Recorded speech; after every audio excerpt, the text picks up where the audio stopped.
Hi friends, welcome to Key learning. ഞാൻ രാജേശ്വരി വിനോദ്. അപ്പൊ ഇന്ന് ഞാൻ കുറച്ച് സമയം, അതായത് നമുക്ക് ക്വസ്റ്റ്യൻസ് പഠിക്കാം എന്നുള്ള ഉദ്ദേശത്തിൽ കുറച്ച് സമയം, ഒരു രണ്ട് ക്വസ്റ്റ്യൻസ് അപ്പൊ ജസ്റ്റ് ഒന്ന് ഓടിച്ചു പോകുമ്പോ ഒന്ന് കേട്ട് നോക്കുക. നമുക്കറിയാം കേട്ടിട്ട് കാറ്റഗറി 3-ൽ വരുന്ന psychology, adolescent psychology questions. Adolescent psychology എന്ന് പറഞ്ഞാലും അതിൽ പ്രധാനമായിട്ടും 3 യൂണിറ്റ് ആണുള്ളത്. ഒന്ന് adolescent psychology, 2 learning theory, 3 teaching aptitude. അതുമായിട്ടുള്ള 2, അതായത് ലേണിംഗ് തിയറീസിന്റെ ഭാഗത്ത് വരുന്ന രണ്ടാമത്തെ യൂണിറ്റിലെ ഫാക്ടേഴ്സ് അഫക്റ്റിംഗ് ലേണിംഗ് എന്ന് പറയുന്ന ഭാഗത്ത് നിന്നുള്ള 2 ക്വസ്റ്റ്യൻസുമായിട്ടാണ് ഇനി 2020 വന്ന നവംബറിൽ വന്ന പ്രീവിയസ് ഇയർ ക്വസ്റ്റ്യൻ ആണ്. അപ്പൊ ഒരിക്കൽ കൂടി വെൽക്കം ചെയ്യുന്നു. നമുക്ക് ക്വസ്റ്റ്യൻസിലേക്ക് കടക്കാം. അതിൽ ഒന്നാമത്തെ ക്വസ്റ്റ്യൻ എന്ന് പറയുന്നത് ഇതാണ്: Cynetics is a technique designed for promoting. Cynetics is a technique designed for promoting. അപ്പൊ ഇവിടെ തന്നിരിക്കുന്ന ഇതാണ് സൈനറ്റിക് എന്ന പദം, സൈനറ്റിക് എന്ന ടെക്നിക്ക് എവിടെയാണ് യൂസ് ചെയ്യുന്നത് എന്നുള്ളത്. ക്രിയേറ്റീവ് സ്റ്റുഡൻസിലാണോ, അണ്ടർ അച്ചീവേഴ്സിലാണോ, ഗിഫ്റ്റഡ് സ്റ്റുഡൻസിലാണോ, മെന്റലി ചലഞ്ച്ഡ് അഥവാ MR-ലാണോ?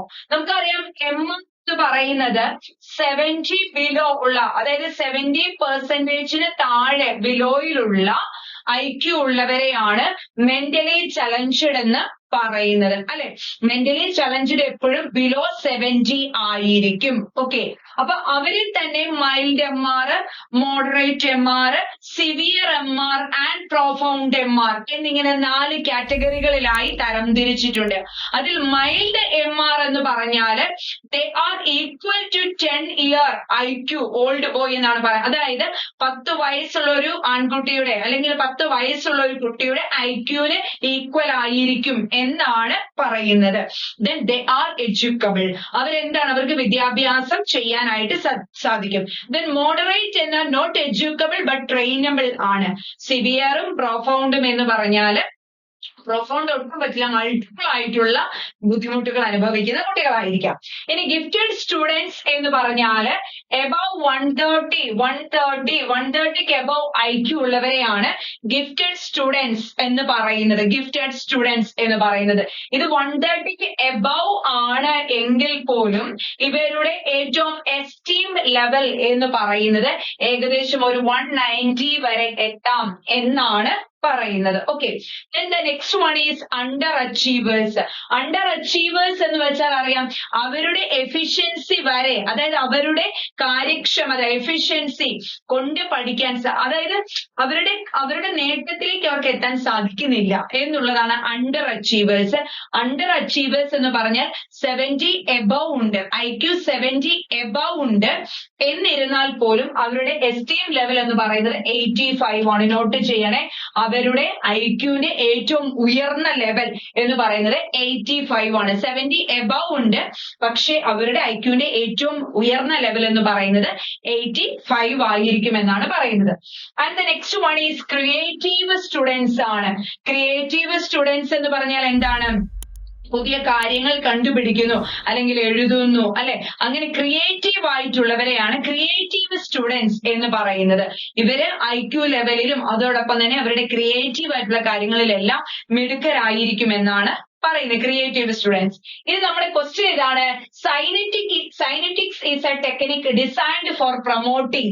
എന്തിനെയാണ് സൈനറ്റിക്സ് എന്ന ടെക്നിക്ക്? ഈ സൈനറ്റിക്സ് കൂടാതെ ലാറ്ററൽ തിങ്കിങ് ഉണ്ട്, സൈനറ്റിക്സ് ഉണ്ട്, ലാറ്ററൽ തിങ്കിങ് ഉണ്ട്. അതോടൊപ്പം തന്നെ നമ്മൾ യൂസ് ചെയ്യുന്ന ടെക്നിക്സുകളുണ്ട്. എന്തിനാ? ക്രിയേറ്റിവിറ്റിയെ ബൂസ്റ്റ് ചെയ്യാൻ, ടു ഫോസ്റ്റർ ക്രിയേറ്റിവിറ്റി എന്നറിയപ്പെടുന്നത് സൈനറ്റിക്സ് ഉണ്ട്. അതോടൊപ്പം തന്നെ lateral thinking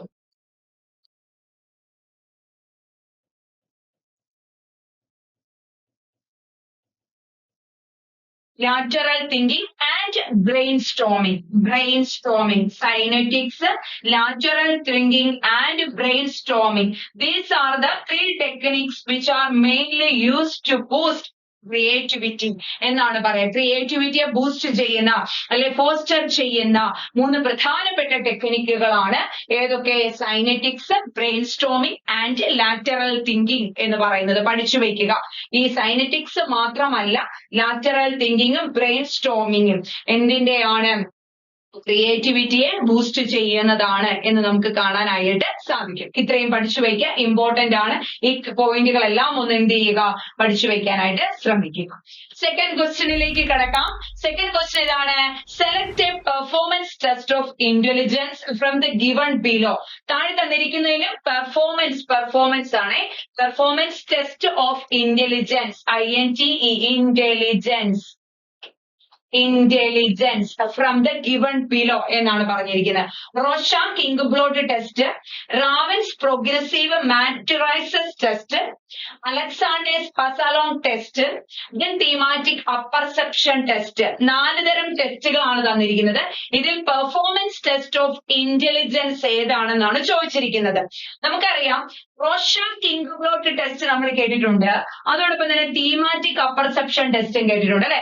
Rorschach inkblot test and thematic apperception test are the personality measurement ടെസ്റ്റുകളാണ് അല്ലെ. പേഴ്സണാലിറ്റി മെഷർമെന്റ് ടെസ്റ്റുകളാണ് Rorschach inkblot test, thematic apperception test, word association test, children apperception test. അതിനെ നമുക്ക് ഇങ്ങനെ എഴുതാം: Rorschach inkblot test, Rorschach inkblot test, thematic apperception test TAT, word association test WAT and children apperception test CAT. ഇത്രയും എന്താണ്? Projective ടെസ്റ്റുകളാണ്. എന്തിനു വേണ്ടിയുള്ള? Personality projective ടെസ്റ്റുകളാണ്. എന്താണ് കുഞ്ഞുങ്ങളെ? പേഴ്സണാലിറ്റി പ്രൊജക്റ്റീവ് ടെസ്റ്റുകൾ. പേഴ്സണാലിറ്റി പ്രൊജക്റ്റീവ് ടെസ്റ്റുകളാണ് ഈ പറഞ്ഞിരിക്കുന്ന സംഗതികളെല്ലാം തന്നെ. Rorschach inkblot, thematic apperception, word association, children apperception ടെസ്റ്റുകൾ. Then Raven's progressive matrices test എന്ന് പറയുന്നത് ഒരു ഇന്റലിജൻസ് ടെസ്റ്റ് ആണ്. പക്ഷേ നമ്മളോട് ചോദിച്ചിരിക്കുന്ന പെർഫോമൻസ് ടെസ്റ്റ് ഏതാണെന്നാണ്. റാവൻസ് പ്രോഗ്രസീവ് മാട്രിസസ് ടെസ്റ്റ് എന്ന് പറയുന്നത് ഒരു നോൺ വെർബൽ ടെസ്റ്റ് ആണ്. ഇറ്റ് മെഷേഴ്സ് എന്തിനെയൊക്കെയാണ് മെഷർ ചെയ്യുന്നതെന്ന് ചോദിച്ചാൽ reasoning, abstract reasoning and general intelligence. It measures abstract reasoning and general intelligence. അപ്പം സാധാരണ ജനറൽ ഇന്റലിജൻസും അബ്സ്ട്രാക്ട് റീസണിങ് മെഷർ ചെയ്യാൻ വേണ്ടിയാണ് Raven's progressive matrices test use ചെയ്യുന്നത്.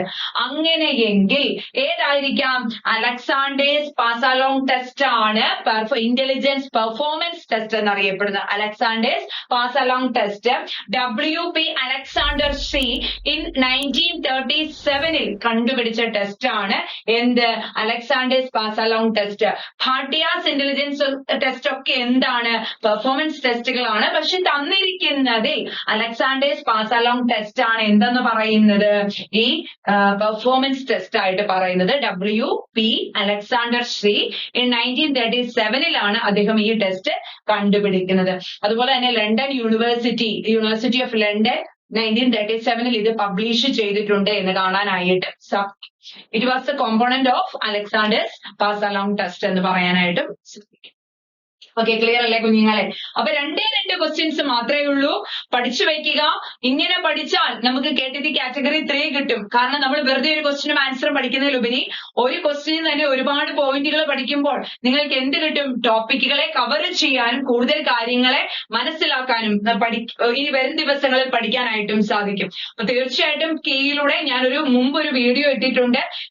എന്തൊക്കെയാണ് സ്പെഷ്യാലിറ്റി KTT കാറ്റഗറി 3 നിങ്ങളുടെ കോർ സബ്ജക്റ്റുകൾ ക്വസ്റ്റ്യൻ ബേസ്ഡ് ആയിട്ട്. കാരണം നമുക്കറിയാം കോർ സബ്ജക്ട് 50 മാർക്കിന്റെ എന്ന് പറയുമ്പോൾ ഒരുപാട് വാസ്റ്റ് ആയിട്ട് ചോദിക്കും. അതെല്ലാം 1 by 1 ആയിട്ട് നമുക്ക് പഠിക്കാൻ സമയമില്ല. അല്ലെ നമ്മൾ ഒരു 6 മാസം എടുത്ത് പഠിക്കണമായിരുന്നു. അപ്പൊ ആ സമയമില്ലാത്തതുകൊണ്ട് തന്നെ നമുക്ക് ക്വസ്റ്റ്യൻസ് ഡിസ്കസ് ചെയ്ത് പഠിക്കാനായിട്ട് സാധിക്കും. അപ്പൊ കീഴിൽ നിങ്ങൾക്ക് എന്താണ് KTT കാറ്റഗറി 3 അവൈലബിൾ ആണ്.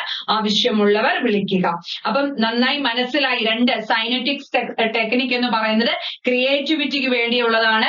ക്രിയേറ്റീവിനെ ഫോസ്റ്റർ ചെയ്യാൻ വേണ്ടി ഉപയോഗിക്കുന്ന മറ്റ് 2 ടെക്നിക്കുകളാണ് ലാറ്ററൽ തിങ്കിങ്ങും അതോടൊപ്പം തന്നെ ബ്രെയിൻ സ്റ്റോമിങ്. അപ്പൊ synectics, lateral thinking and brainstorming are the 3 techniques എന്ന് പഠിച്ചു വെക്കുക. ഇനി പെർഫോമൻസ് ഇന്റലിജൻസ് ടെസ്റ്റ് പറയുന്ന പോലെ ഏതെന്ന് ചോദിച്ചാൽ അലക്സാണ്ടേഴ്സ് പാസലോങ് ടെസ്റ്റ് ആണ്.